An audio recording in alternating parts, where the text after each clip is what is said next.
kita dalam OBTV minggu ini menyajikan pelbagai cerita menarik. Tak kisahlah daripada Twitter, TikTok, Facebook dan sebagainya. Dan macam biasa juga Fizi, kita ada dua cerita menarik untuk kita kongsikan. Yang pertama apa dia? Story yang pertama, Syamsul Yusof tidak ingin isu bersama dengan siapa? Dengan Aaron Aziz berpanjangan. Isu apa tu? Nantikan. Yang kedua? Yang kedua mengenai telekong Datuk Vida kena kecam. Telekong bukan kecam. Nak tahu dengan lebih lanjut, jom kita saksikan OBTV. Okey, untuk story OBTV yang pertama, Azian, kita nak kongsikan hari ini mengenai Syamsul Yusof. Nama Syamsul Yusof ni memang hangat diperkatakan, Azian. Betul. Sangat hangat. Di mana isu dengan Puteri Sarah Liana tak settle lagi. Ini pula isu dengan rakan-rakan artis. Apa pula dah jadi ni kan, Azian kan? Dan yang tengah trending ni, tengah viral ni, mengenai Aaron Aziz meluahkan perasaannya di Instagram. Berkait juga dengan Syamsul Yusof. Isunya bermula apabila Syamsul dikatakan membuat keputusan untuk menggugurkan nama Aaron Aziz daripada filem baru arahannya. Dan keputusan itu dibuat atas sebab-sebab tertentu. Dan mestilah buat Aaron marah. Betul lah, kena gugurkan nama. Di dalam video Instagram Aaron Aziz, Zian, dia menyatakan bahawa dah macam-macam usaha telah dilakukan untuk filem ni. Memang Aaron Aziz dedicated untuk berlakon dalam filem ni. Betul. Namun dibuang mentah-mentah selepas pelbagai inisiatif telah dilakukannya, termasuk suntik ubat kurus. Dia betul-betul committed lah. Dakwa Aaron Aziz lagi, dia dianiaya Syamsul sehingga namanya digugurkan saat akhir. Selepas bermacam-macam pengorbanan yang dilakukan untuk filem tersebut. Tidak lama selepas itu, Azian, Syamsul Yusof tampil bersuara mengenai perkara tersebut. Menurut Syamsul, keputusan menggugurkan Aaron Aziz di dalam filem tersebut dilakukan sebulat suara oleh dirinya dan juga penerbit dalam filem tu. Tambah Syamsul, dia mengambil semua kesalahan dan tanggungjawab berhubung apa yang sudah berlaku. Oleh itu, dia berharap isu ini tidak berpanjangan. Betul lah, macam bila satu isu tu bila melirik orang kata dah bersizon. Betul. Netizen cakap pun, ni dah season berapa ni? Netizen laju buat kerja. Betul. Tapi saya tengok gaya Aaron marah dia tu, betul-betul lah macam Malik marah Syak. Malik marah Syak Betul-betul takut saya tengok. Tapi saya harap isu ini dapat diselesaikan dengan cara yang baik. Betul. Kita kasih sengat.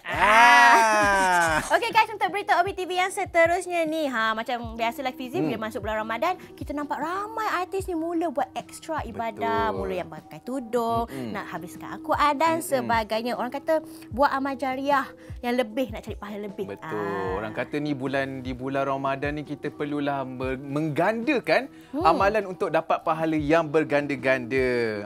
Bercakap mengenai artis kat Malaysia ni kan, dunia hiburan Malaysia ni kan, ada satu video viral.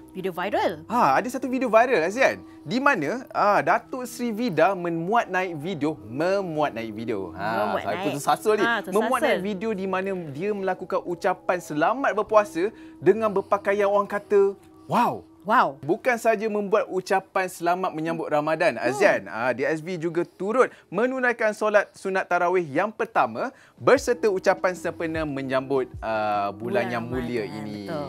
Menerusi video yang dimuat naik di Instagramnya, DSV memberikan ucapan serta doa bagi umat Islam yang akan menyambut bulan Ramadan yang mulia ini agar dapat melakukan pelbagai ibadah dengan lebih sempurna lah, orang kata. Betul. Tetapi bukan itu saja, Azian. Video berkenaan telah berjaya menarik pelbagai reaksi netizen di luar sana dan kecaman. Kecaman video tu. Apabila pakaian yang dipakai dalam video terbabit sekaligus mengundang pelbagai kritikan. Rata-rata netizen beranggapan yang telekong tu agak berlebihan lah, Fizi, betul tak? Dan tidak sesuai untuk digunakan untuk solat tarawih. Dan difahamkan telekong tu sebenarnya tak digunakan pun. Dia sekadar konten je. Jadi SB kot. Takkanlah tak buat konten. DSV kan selalu nak paling extravaganza, paling vogue. Dan kita sebagai orang kata sebagai netizen ni tak perlu nak ambil sesemua perkara tu orang kata terlalu serius. Betul. Husnuzon. Bulan puasa, bulan mulia ni kita husnuzon je lah banyak-banyak. Dan baru mengucap banyak-banyak. Dan beribadah banyak-banyak. Jangan nak suka orang kata apa, nak kecam je kan. Kecam je netizen ni.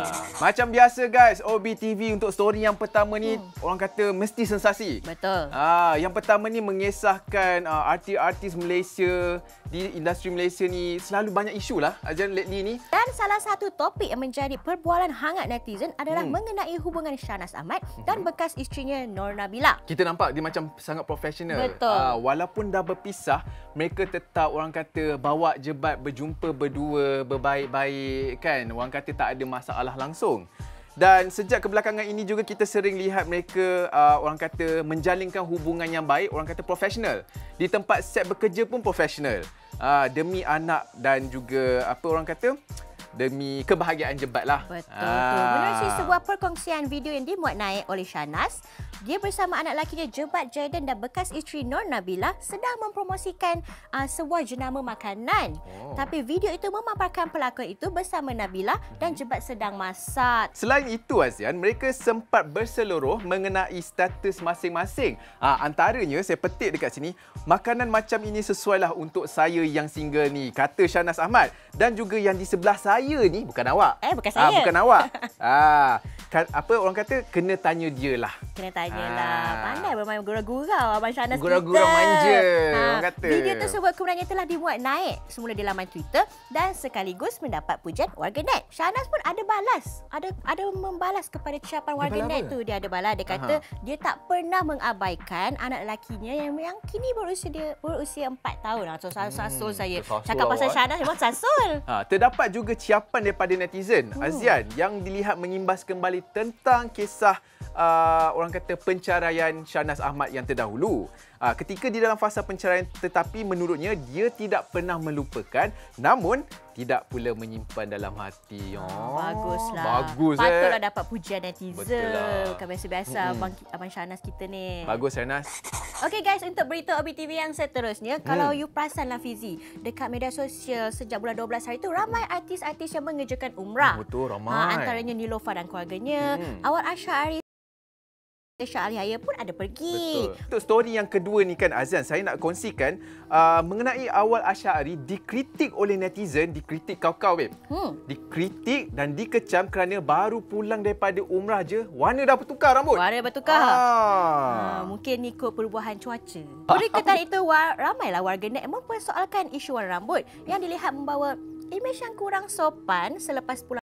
Walau bagaimanapun, Awal Asy'ari berkata yang dia hanya membuat apa yang dirasa gembirakan diri dia. Menurut Awal, saya nak ambil petikan sedikitlah daripada Awal. Dia menyatakan sesuatu perubahan drastik dan saya cuba faham perkara tersebut serta tidak menidakkan mereka. Dan yang kedua, sebagai anak seni, bukan kata balik boleh terus insaf dan berubah. Cuma saya dapat bawa balik pengalaman selain dan pengajaran yang berguna. Betul tu. Menurut penjelasan Awal, rambutnya bukanlah diwarnakan tapi digunakan teknik peluntur. Selain itu Fizi, menurut Awal, ibadah umrah yang dilaksanakan memberikan kesan yang positif. Terutama sekali daripada segi tingkah laku serta cara pemikiran serta yang macam ke arah memperbaiki hubungan dekat awal tu macam lagi baguslah lagi sekarang. Orang kena lebih dekat. Orang tengok luaran rambut bleach tapi dalaman dia. Dalaman tu apa? Dalaman batin. Batin dia macam lagi dekatlah dengan Allah. Betul. Macam tu. Saya setujulah. Orang kata perubahan ni tak boleh dilakukan atau melakukannya dengan drastik. Betul. Jadi tak ikhlas. Apa pun kita doakan supaya Awal Asy'ari dan keluarga dalam keadaan sihat sejahtera. Okey guys, untuk story OBTV yang pertama hari ni, Azan, kita nak kongsikan mengenai seorang pelakon. Amelia Henderson berkongsi mengenai tentang pengalamannya menjadi seorang pelajar di sekolah antarabangsa. Namun latar belakang keluarganya yang biasa-biasa je menyebabkan ada satu insiden yang berlaku. Dan sampai orang kata disisihkan oleh rakan-rakannya sendiri. Pendedahan tersebut dikongsikan oleh Amelia ketika dalam sesi temu bual bersama pelakon Han Hakim dalam satu video podcast dan kemudiannya dinaikkan semula ke TikTok. Dan menurut Amelia, ibu bapanya pernah menghantar sekolah antarabangsa selama 2 tahun. 2 tahun lama tu, bukan sekejap. Kerana bapanya menginginkan pendidikan yang diterima adalah berdasarkan orang kata pendidikan barat. Walaupun yuran sekolah tersebut mahal, memang betul lah orang tapi kata. Tapi bapa ni nak yang terbaik, betul tak? Ibu bapa mana yang tak nak yang terbaik untuk anak-anak dia kan? Tapi menurut Amelia, dia bukanlah dari keluarga yang mempunyai latar belakang kewangan yang samalah seperti pelajar-pelajar kat situ. You tahulah macam mana international school kan. Semuanya memang hebat-hebat. Hai. Tak capai saya. Katanya dulu kehidupan dekat sini dengan ibu berbeza sangat. Walaupun dia pergi sekolah antarabangsa, tapi kehidupannya tak samalah dengan budak-budak kat situ. Faham. Tambah Amelia Henderson, mereka tak pakai kereta kereta mewah katanya. Mereka tak pakai kereta mewah dan mereka hanya duduk di rumah teres je. Betul. Di rumah teres, Amelia berkata kehidupan mereka ni sangat-sangat orang kata basic dan normal. Orang kata cukuplah, komplit lah. Cukup komplit tapi masih tak setaraf dengan yang budak sekolah dia. International school. Menurut Amelia, kehidupan ni yang biasa tu menyebabkan kawan baik dia putuskan persahabatan mereka. Bila dah situasi itu berlaku, Amelia Henderson tak cepat melata.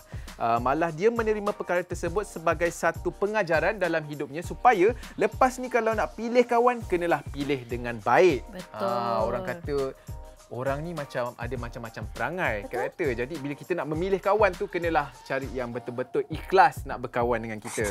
Okey guys, untuk berita OBTV yang seterusnya, baru-baru ni industri seni dikejutkan dengan kehilangan abang kepada Stacey Anam iaitu Chuck yang telah meninggal dunia di Hospital Sibu Sarawak pada 21 Mac yang lalu. Menerusi video yang dikongsikan, kita dapat lihat Hakim dan Stacey sekeluarga memakai pakaian serba hitam menolak keranda dari dalam gereja menuju ke pintu luar dan difahamkan untuk dimasukkan ke dalam kereta jenazah bagi upacara pengebumian. Betul. Dan lihat di ruangan komen, rata-rata warganet memujilah sikap bapa kepada 3 orang anak itu kerana berada di sisi isterinya yang sedang berduka. Walaupun berlainan agama, Hakim kelihatan tetap menghormati agama dan adat keluarga Stacey. Orang kata bila kita kahwin ni, bukannya kita kahwin dengan dia saja, kita kahwin juga dengan keluarga dan adat dia juga. Betul tak? Yang penting kita kena menghormatlah. Betul. Kan? Menghormati. Dalam pada itu, Stacey menjelaskan pemergian Chuck merupakan satu ujian yang sangat berat buat dia dan keluarga. Kerana segala yang berlaku terlalu pantas. Betul. Kita pun macam dapat tahu berita tu terkejut. Tiba-tiba kan.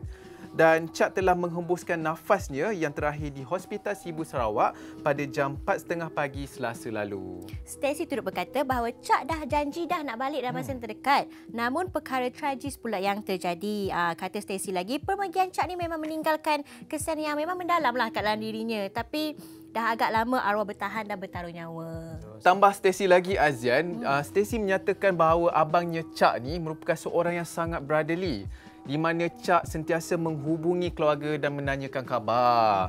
Dan kepribadiannya yang ceria dan suka bergurau menyebabkan dia sekeluarga menyifatkan pemergian ini sebagai satu kehilangan yang sungguh berat buat mereka sekeluarga. Kepada Stacey dan keluarga, be strong dan salam takziah daripada kami. Salam takziah kami ucapkan. Okey, itu sahaja guys untuk OBTV minggu ini. Dan jangan lupa untuk layari www.ohbulan.com untuk dapatkan berita-berita yang menarik dan sensasi. Dan korang jangan lupa untuk follow YouTube Obulan Official dan juga TikTok kami di Obulan Official. Betul tu. Dan OBTV akan bersiaran setiap Jumaat, Sabtu dan Ahad jam 6.55 petang hanya di TV9. Saya Hafiz Idrus. Dan saya Azian Syur. Sampai berjumpa lagi. Selamat berbuka puasa guys. Bye-bye. Tuan suruh saya action, tuan tak suruh saya cakap.